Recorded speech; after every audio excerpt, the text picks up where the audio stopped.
Welcome back, troglodytes, to your daily dose of guitar information, the Trogly's Guitar Show. Today we're going to put your knowledge to the test with some of these Reverb quizzes. Let's go ahead and try this one.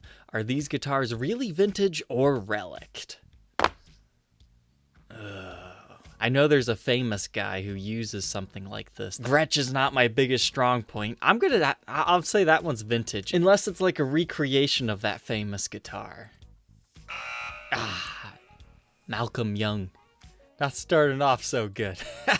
Okay, that's definitely vintage. They cannot do the whole greening like that in the custom shop. But that's a 52. Okay, that's been converted to 56 specs. That one initially would have had one of them wrap under bridges, the trapeze tailpiece, but it's been converted to 1956 specs. So if you're confused why it has two pneumatic bridge and stuff like that, yeah, that's why. That one looks real to me because, once again, spots like that, that's hard to relic in that exact manner.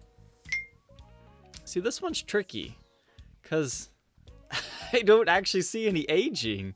Let me take a closer look here. This one's just like a trick question. I don't see any wear. I mean, you can kind of consider that. I mean, this is a Telecaster. Is it a custom? Is the custom the one that has the two wide-ranged humbuckers? But those normally have witch hat style knobs, and that doesn't. Relic? It's either that or it's probably like a made in Japan copy. Oh, I meant to say vintage. Okay, now this one, I think they're trying to trick you. When it comes to Les Pauls, I'm so fine-tuned in this, I can already tell you this is a relic job because that is not natural wear. And they've tried to recreate that. This is the Peter Frampton one. What? Oh, no, I was right. I thought it said I was wrong. Okay. All right, next question. Looks like we got a couple more.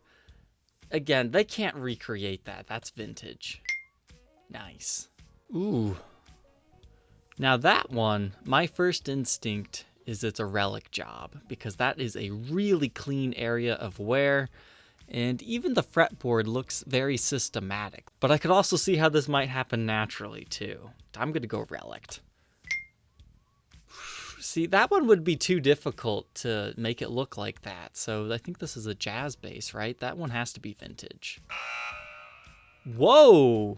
They did a nice job on that one, making it look semi-what realistic. Usually their age jobs, they're very apparent. So what are my results here? Out of 8, I got 5 of them right. But if you count the one that I got confused on, I got 6. Let's see if we can name these vintage guitar finishes.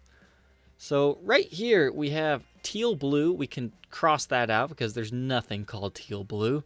Surf blue, I don't think that's a color either. It's surf green. So we've got Sonic blue, that's a real finish, and Lake Placid blue. So Gibson calls their stuff Pelham blue. So I think this is going to be a Lake Placid. Yep, there we go.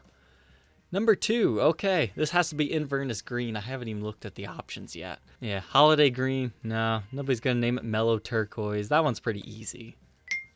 But you can also get Pelham blues that age to look kind of like that. This is a little bit more striking, though. Ooh. Looks like it's an Epiphone. I know nothing. Pale Burst sounds stupid. Green Burst, nah. Royal Olive Tortoise Fade. It would be between those two. But Epiphone, they have like the Regent. I think they have something else. It's usually like pretty classy stuff because Epiphone was a high-end archtop company. Tortoise Fade just doesn't sound right. I would call it Royal Olive. Nice. Didn't even know anything about it. Okay, so this is a Rickenbacker. Is it a guitar? Okay, I have no idea what model it is, but I know what brand it is. They do have something called Fire Glow. I know there's something called Autumn Glow, but I'm not familiar with Burst Glow or Brown Glow. So I'd have to go Autumn Glow. Nice. I would guess that's because it's kind of like an autumn theme type thing. And the Fire Glow, it's more like a red finish. It's like their Cherry Sunburst. That's Silver Fox. Where is it? Love this finish. I will never forget that day I found one of these at Guitar Center. That was a no-brainer, but I could see how people would get this thing wrong. I think this is Fiesta Red. What are my options? Cardinal Red, Candy Apple Red. That's a Gibson finish, but I think Fender also does that.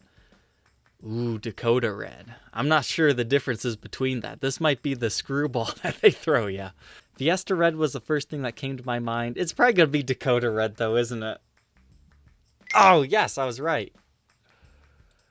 We're doing pretty good on this one. Okay. I think this is a Gretsch something. So, Billiard Green. Gentleman Green. I know they have something called like a Country Gentleman, but would they name a finish after that? Cadillac Green or Duo Green. Dang it. They're playing with me again. I know there's Duo Jets. So it's probably between Cadillac Green and Billiard Green. I could see both of those being within it. I'm going to go Cadillac. Yes! Getting some lucky guesses here for my process of elimination. This one is tricky because I see this finish all the time and people call it whatever. I'm going to have to say walnut though because nothing else makes any sense. Yep, there we go. They did a lot of walnut finishes. This one... This one might be the one where I lose. I like the F hole. It's like a J, kind of, almost. So we've got Kiwi Burst. Don't think so. Emerald Burst. I could see that potentially being it. Avocado, just to throw you for a loop. I don't think so. Sherwood Green. That's another one that's very tempting. So I think it's between Sherwood and Emerald Burst. But would they actually call it a burst? I'm going into this thinking that it's actually Sherwood Green, but I'm going to go with the burst. Did I do it? No, avocado! Oh man, I was far off on that one. That's a cool finish, but I would think avocado would have some brown in there, and usually they're kind of like yellowish, so I don't agree with that, but it's a cool finish name. Oh, that's Antigua. Love Antigua.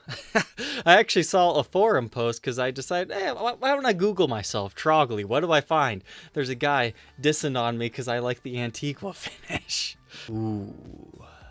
It's just black. There are so many different color options that you can call black. So what do we got? Ebony Lacquer. Obsidian Lacquer. That's pretty cool. Midnight Lacquer. Black Lacquer. This is just made to destroy people's runs that have made it this far. Obsidian sounds really cool, but that might be too fancy for this guitar. Midnight Obsidian? Of course. It would just be simple. I mean, I think this is what a 50s, 60s type instrument. I guess that'd be Silvertone. So we've missed two. This one, Shoreline Gold. That one's pretty easy if you know anything about Fender guitars. I don't know a lot about them, but I know enough to recognize finishes.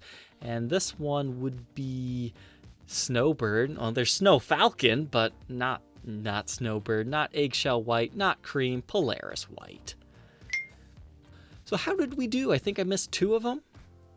Gosh, that's brutal. I was always that straight A kid. I would study and I would be depressed if I even got a B. So the fact that I missed two, but I feel good about doing it and I get an 84, what is this? We need more questions. Let's do at least one more here. This one's just called Crazy Hard Guitar Trivia. Ooh, I'm not sure if I'm up to this. Which one of these is not a Rickenbacker finish? Okay, so this is kind of playing off of what we were doing not too long ago, me talking you through this. Burgundy Glow, Maple Glow, Sunlight. I'm going to say Burgundy Glow because that... What? Sunrise Glow. Well, I knew those two were actual finishes. What does Burgundy Glow look like? Man, what a boring finish. Next one. Who is credited with developing the original PAF? Well, that would have to be Seth Lover. I know there's like Seth Lover pickups that you can buy aftermarket. That's just something you kind of pick up when you learn about the Gibson history of things. This looks like a Martin. Martin guitars like the D28 switch from Brazilian to Indian rosewood for their bodies. In which year?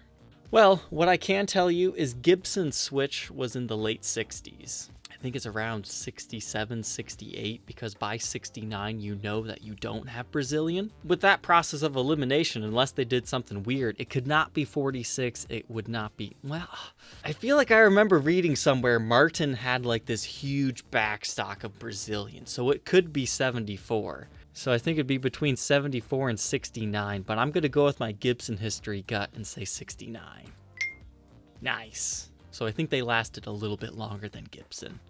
Now keep in mind, I'm not doing any additional research. Feel free to fill in what I might have missed or didn't research in the comments section. This is just meant to be a fun video. All right, prior to the foundation of Kramer Guitars, Gary Kramer worked with which other guitar brand? I know nothing, but that's tough. Travis Bean are those weird aluminum-bodied guitars. We've got Jackson, which looks very similar to Kramer. So I think it'd have to be between Jackson and Charvel. See, this is when knowing your history would be helpful, because maybe one of these companies actually predates Kramer. Well, maybe he actually came from a main company. Would it be Fender? Because I know Fender owns Charvel now. Charvel?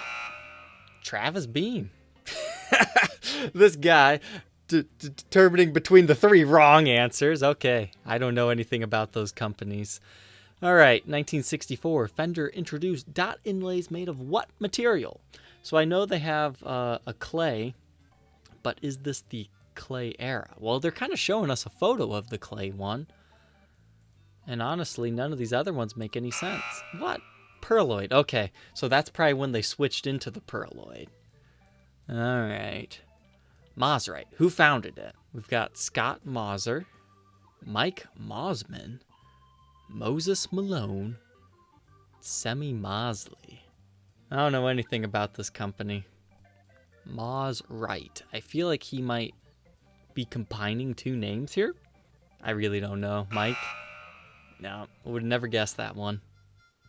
Ooh, Ovation. Which one of these is not an Ovation solid body electric guitar model?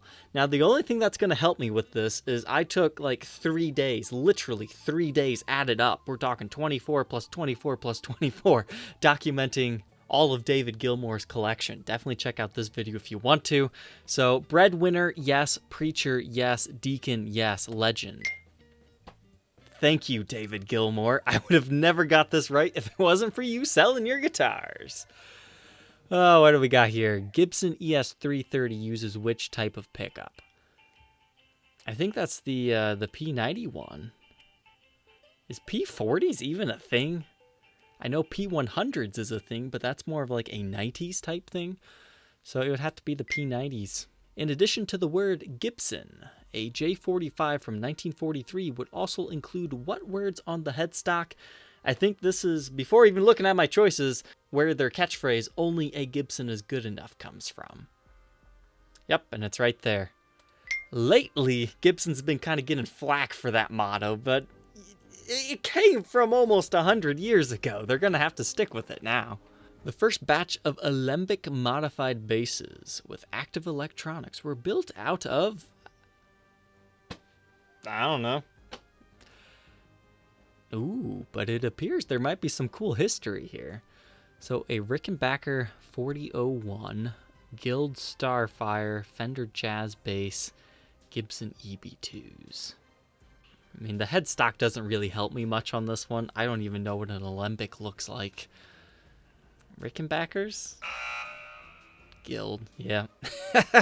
The one I know nothing about. In 2012, Taylor Guitars purchased a mill to control the harvesting and sales of which type of wood? Don't even have to look at the options. It is ebony. If you have not watched this video where Bob Taylor talks about the whole ebony deforestation and how he's turning things around, definitely do. It is a fantastic watch. Yeah, there we go. Ebony. Steve Vai's signature Ibanez gem includes which unique feature? It's got the monkey grip. What?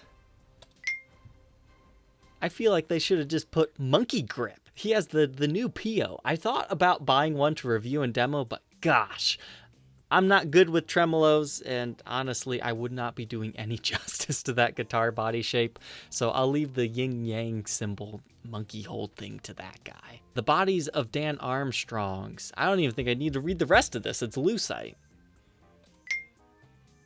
Cool. They do have aluminum guitars. Ceramic. There's actually a really cool video by Stu Mac where they review a ceramic built guitar. You can check that out. After a failed bid to buy Fender, which company purchased Gretsch in 1967? CBS, that's the people who bought Fender, so I don't think we can have that one. Ooh, did Gibson try to buy them? That's around, I think around the time when they purchased Epiphone. Baldwin is now owned under Gibson, but they're mainly known for pianos. Rickenbacker. I think it'd be between these guys, so this is when history would help. I'm going to go with Rickenbacker. It's probably Baldwin, though. Yep. Knew it. I knew it'd be something like that. So I'll count that as a half win. Okay, which one of these was not an acoustic model by Epiphone in the 60s? Frontier, Coronado, Cortez. Caballero? I know Coronado is a Fender thing, but I think it's been used on a few things. I'll just go with that one because it's a Fender. Yep, they were trying to throw you off. Which of these variations of the Fender Telecaster was introduced first? All right, Telecaster Plus. I know nothing about that model. 52 reissue Telecaster. I feel like that can't be it, because reissues, weren't really super popular until, kind of the 80s. So I guess it could technically be that. Thin line Telecasters. I believe that's late 60s when they first started doing that. And Telecaster Deluxe was slightly after the thin line. I think the Deluxe is 72, 73-ish? So I'd have to say thin line. Nice. Okay, 2 more here. Which of these features was present during the first 2 years of Jazzmaster production? I think I was just talking about this in my hunting episode where it's like, I don't know the differences between the different years, but let's see if we can get around this. So first 2 years of production, gold anodized pickguard, floating tremolo system, bass roll-off knob, humbucker pickups. Humbucker pickups, we can just get rid of that because, unless you have some weird things. I think it was just last year, 2019, when they finally did a hum-canceled single coil for these guys. So that's out. Bass roll-off knob, don't think so. I believe it's only the first couple of years that have the gold anodized pickguard. It was on the highest-end Jazzmasters, and it was also on the lowest-end studio models. So, yes, this one. Wait, what? Reverb. I think you need to modify this because that makes it seem like you can click 2 different things. Which of these features? I think it should just be which feature was present. There we go. Well, we got it right anyway, so I'm not complaining. And the last one, this company produced more instruments in the 1960s than any other guitar manufacturer. So Gibson and Fender, I think we can take those out because they were more higher end guitars. And Gibson was kind of changing their models up around then to try to get better sales.